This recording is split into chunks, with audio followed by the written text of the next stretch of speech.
जसं मी मगाशी म्हटलं की फार आधीपासून तुम्ही कामाला सुरुवात केली, तर तेही नक्की मला जाणून घ्यायला लागेल की व्हॉट हॅज ट्रिगर्ड यू की आत्ता आपण अभिनय या क्षेत्राकडे वळलं पाहिजे.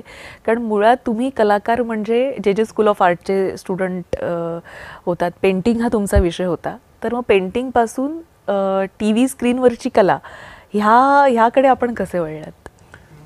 सो मला खरं पेंटरच व्हायचं होतं, म्हणून मी मध्ये फाईन आर्ट्सची अगदी ॲडमिशन घेऊन आणि फार त्याच्यासाठी तयारी वगैरे करून मी घेतली होती. मला असं वाटतं शेवटच्या वर्षापर्यंत मी जे पासआउट केलं त्याच्यानंतरसुद्धा माझं असं होतं की मी पेंटिंग म्हणजे माझं त्यावेळेला तर असं होतं की पॅरिसमध्ये जाऊन तिथे सेटल व्हावं, तिथे आपलं एक स्टुडिओ उघडावं. आणि कारण ते पेंटिंगचं एक मोठं हब होतं आणि सगळ्या कला पॅरिसमध्ये त्यावेळेला खूप अशा इव्हॉल्व्ह व्हायच्या. सगळे जे पेंटिंगमधले मोठे मोमेंट्स जे तिथून इव्हॉल्व्ह झालेले आहेत. सो ऑब्व्हियसली ते दॅट वॉज द हे. आणि पण नंतर माझी सत्यदेव दुबेंशी ओळख झाली आणि चेतन दातार जो माझा मित्र होता, जो आम्ही लवकर गमावला, अत्यंत टॅलेंटेड आणि अत्यंत काय म्हणतो डेडिकेटेड असा रायटर आणि माझा मित्र होता. त्याच्या थ्रू मी दुबेंकडे गेलो होतो आणि दुबेंकडे गेल्यानंतर मला ती पर्सनॅलिटी एवढी अशी अट्रॅक्ट झाली की मी म्हटलं अरे नाही, ह्याच्याबरोबर एक 3 वर्ष तरी थिएटर करून बघूया काय. सो मी ना खूप एक्सप्लोरर होतो. साधारण काय वय होतं?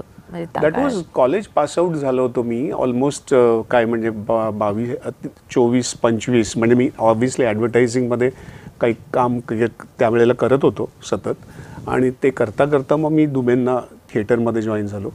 आणि त्या काळामध्ये मी त्या थिएटरमध्ये कसा ओढला गेलो आणि माझं सगळं हे कसं, कारण त्या माणसाचं मॅग्नेटिझमच असं होतं किंवा त्यांचं ते डायनामिझमच असं होतं की you know people get attract. आणि मी म्हणजे मला मजा आली थिएटर करता करता. आणि मग तेव्हा मग मी वर्ल्ड सिनेमा पाहिला.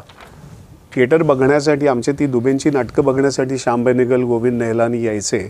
तर त्यामुळे माझी पहिली फिल्म ही हिंदी श्याम बेनेगलांबरोबर झाली. मग दुसरी 1994 मध्ये मम्मू. तर मम्मूमध्ये काम करण्याचा अनुभव कसा होता? आणि खास करून हिंदी, जसं तुम्ही म्हटलात की मराठी माणूस हा जेव्हा हिंदी चित्रपटात काम करतो तेव्हा देखील त्याला काय अडथळे येतात? मग लँग्वेजपासून प्रोनाऊन्सिएशन, ॲक्सेंट, इथं देखील तुम्ही काम केलेलं नाही. हे ओघाने झालं, कारण मी दुबेंबरोबर थिएटर करत होतो तेव्हाच हिंदी, मराठी आणि इंग्लिश तिन्ही भाषांमध्ये. आणि ते भाषेचेच मास्टर असल्यामुळे भाषा आमची उत्तम, म्हणजे माझं हिंदीसुद्धा अत्यंत तेव्हापासूनच उत्तम होतं. कारण खूप काम आणि खूप नाटकं, म्हणजे माझं पहिलं नाटक त्यांच्यावर होतं, त्यात नसीरुद्दीन शाह, अमरीश पुरी आणि अंधायुग हे हिंदीतलं क्लासिक नाटक होत होतं. त्यामुळे ह्या भाषेवरती तयारी आधीच झाली होती. आणि म्हणूनच श्याम बेनेगलांनी ऑब्व्हियसली त्यावेळेला किंवा गोविंद नेहलानींनी किंवा ह्या लोकांनी मला तिथे घेतलं होतं. पण मम्मूचा एक्सपिरियन्स मला अत्यंत काय म्हणतात रिमार्केबल एक्सपिरियन्स एक असा होता. कारण म्हणजे माझं भाग्य होतं की श्याम बेनेगलांबरोबर मला पहिली फिल्म, म्हणजे तो again he is a master एक तर सिनेमाचा. आणि त्यांना ना टॅलेंटला नर्चर करण्याची पण फार एक छान हे होती. म्हणजे मला आठवतं अत्यंत एक महत्त्वाचा किस्सा, म्हणजे मी फिल्म ॲक्टर कसा झालो आहे मला खरं तर त्यांनीच शिकवलं. माझ्या पहिल्याच फिल्ममध्ये की फरीदा जलालबरोबर माझा सीन होता. आणि त्यावेळेला ना कॅमेराचा खूप आवाज यायचा, म्हणजे कॅमेरा ऑन झाला का खर्र असा प्रॉपर आवाज यायचा त्यावेळेला. तर आमची तयारी झाली, सगळे रिहर्सल झाले, सगळं झालं. आणि माझाच शॉट होता ओव्हर द शोल्डर ऑफ फरीदाजी. आणि